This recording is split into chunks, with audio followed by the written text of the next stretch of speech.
years, years, my wife Melanie was our family's everything when it came to spiritual development. She was the homeschooling mama full time. She had a front row seat to our kids every single day. She found age-appropriate Bibles, devotionals, faith-based curriculums, audiobooks, study guides. She made sure that our kids were growing spiritually, consistently, intentionally, every single day. And this wasn't something that I told her or twisted her arm or made her do. She absolutely loves our kids. And because she understood what was at stake, that's the role she took. And me, I was the faithful financier. At least that's how I saw myself. I made sure that there was budget for all of it. I was the provider, the soldier, the federal employee, consistent and faithful in doing my job. And I told myself, she has the access, she has the time, she has the patience, and she's gifted at this. Me, I'm unequipped. I'm an imposter to think that I could pull this off.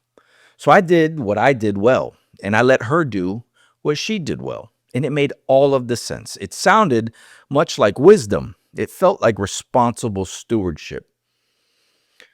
Boy, but there was this small voice I just could never fully shake. It truly made me feel incomplete.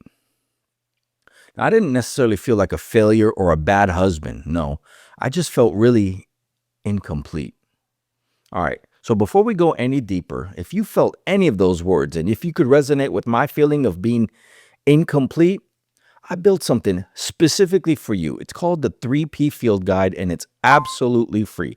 It takes 30 seconds to grab it. Click the link in the description. It'll be in your inbox before you know it. All right, now here's the part that I really want you to hear. And I say this as a man who lived it firsthand for many, many years. What I called stewardship was actually abdication dressed up as wisdom. See, I had all of the right rationale. I had all of the right reasons. She had the access. She was gifted. She was well better positioned for all of that. And true to all of those things, right? All of that was true. And none of it changed my assignment. See, Deuteronomy 6:7 clearly says, "You shall teach them diligently to your children, and shall talk of them when you sit in your house, when you walk by the way, and when you lie down, and when you rise up." That word "you" is addressed to the father. Not because mothers were not vital, absolutely not. See, Melanie was doing something extraordinary for our family. She absolutely was. But God had given me this specific assignment, and I was outsourcing that. All right, here's the thing. See, proximity is not the same as pastoring. Just like funding isn't the same as leading, and being in a house is not the same as being present in your house. See, I was providing for my family, and I was protecting my family. I was faithful in every lane that I understood. I just hadn't stepped into the lane that God specifically designed for me. And I built a whole worldview that made that acceptable. So here's what made all of this complicated. Melanie never made me feel like I was a failure. She wasn't keeping score, and she wasn't sending me articles. She wasn't raising it up at dinner. She was just doing it out of love because she loved our kids. She was that kind of woman. And see, me as a man, I could have stayed in that mode for a very long time. If it ain't broke, don't fix it, right? She's handling it. The kids are getting it. No one's hurting, and it's all working. But it's working. That's not the same as being whole. So your wife is covering a gap that you're supposed to fill, and that's not the design. That's grace buying you time. And most of us take that grace and keep it moving because naming it means you have to do something about it. And that's very uncomfortable. I've used this verse a lot on this channel because it's central. Ephesians 5:25. Husbands, love your wives as Christ loved the church and gave himself up for her. See, he gave himself up for her. Not his money, not his provision, but he gave of himself. That's the pastor pillar. See, it's not about the Bible knowledge. It's not about you having all the right answers. It's not about any of those things. It's about you going first. It's about being the man who leads his family into the presence of God, even imperfectly as he's mumbling and fumbling his way through it, especially then. Let me ask you something. Who is the spiritual leader of your home right now? Who's initiating? Who's creating the safe space to do this? Who's going first? Now, if that answer came easy and you know it, keep building, brother. But if you hesitated and you felt that prick in your gut, that's the Holy Spirit telling you something. Now, here's what that pivot looked like for me. See, it wasn't just a specific moment and it wasn't at a men's conference or lightning didn't strike from above. No, I just took the first step. Boy, it was messy, unpolished, and completely rough. I just made a decision to start leading family prayers. I started making it normal, commonplace around the dinner table. And it was awkward. My voice, I'm sure, was shaking, and the kids were watching, and I wasn't following the plan or looking at notes on my phone. I just kept it small and real. I just started leading, although awkward, small family prayers.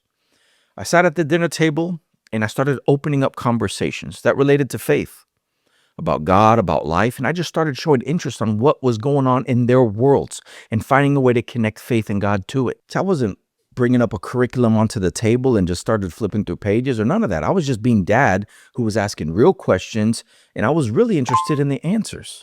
I would ask them, hey, are you talking to God? What are you wrestling with? What did you read this week? I started being intentional with how I was addressing my kids, checking in, initiating, making sure that what we consumed in our home was something that was pointing them to Christ and not away from it. I started discipling my own children instead of outsourcing it. Now, my wife, she was absolutely gracious through this entire time because this was something she longed for a very long time. This is something that she just held on in silent prayer and just allowed me the space to wrestle through this. She knows my upbringing and she knows my childhood very well. And she knows this was nothing organic to me or my background, that this was something that God would have had to birth into me and allow me the space to walk into. So no, she was not combative or jealous or confrontational. She was absolutely elated, overjoyed that she just saw me taking the steps forward. That alone made all the difference.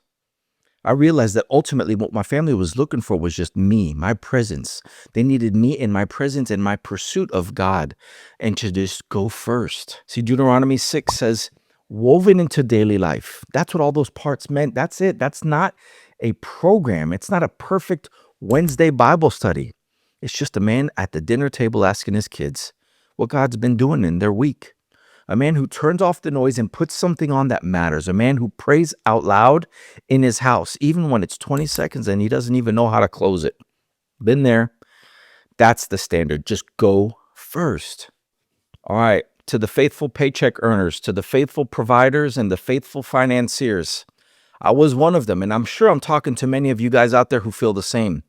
See, you guys, you are not bad men. See, this is a lane that is just being sat unattended to in your family. And your family's navigating around that absence.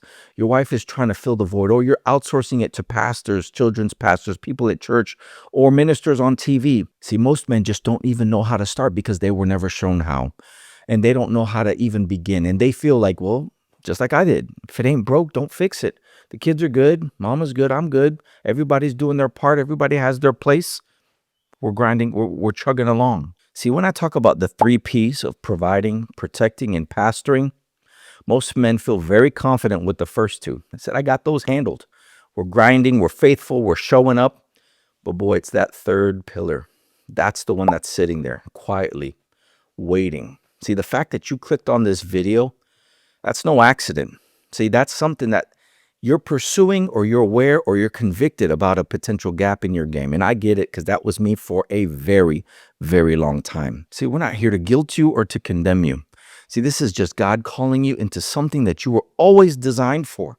The pastor pillar is not the hardest one. It's just the one that no one has ever showed us. See, our fathers didn't model it, and we didn't have the playbook handed to us as we stepped into adulthood. So we just turned into funders, right? We funded this operation and called it leadership, and yet we felt incomplete for all these years. See, this is why I developed the 3P Field Guide for the version of myself 20 years ago who had no clue on how to even take the first step. It will absolutely walk you step by step through all 3 pillars, including exactly how to start building the pastor pillar in your home. And it's absolutely free. You just take 30 seconds, click on the link below, and it will be in your inbox before you know it. See, don't wait on this. If this hit dead in the strike zone, I've got this for you. This channel is yours. I don't do this for the views. As you can see on my page, we're not very big here, and that's all right. I'm not interested in that. I'm interested in getting after the men who were exactly where I was 20 some years ago, who didn't know where to start and who felt confused about the role and felt overwhelmed with how to even take the first step. See, if that's you, I'm speaking dead to you because that's exactly where I was, and I'm here to help. See, most men want to provide well, protect fiercely, and lead their families with intention and follow through. They just don't know how to take that first step. That's why we're here. Subscribe, come back every week, bring your brothers, share this, because what we're building isn't for me. What we're building is for us. Join in on the community for men who are looking to live with intention, lead with character, and serve with purpose. Brothers, I will see you on the trail.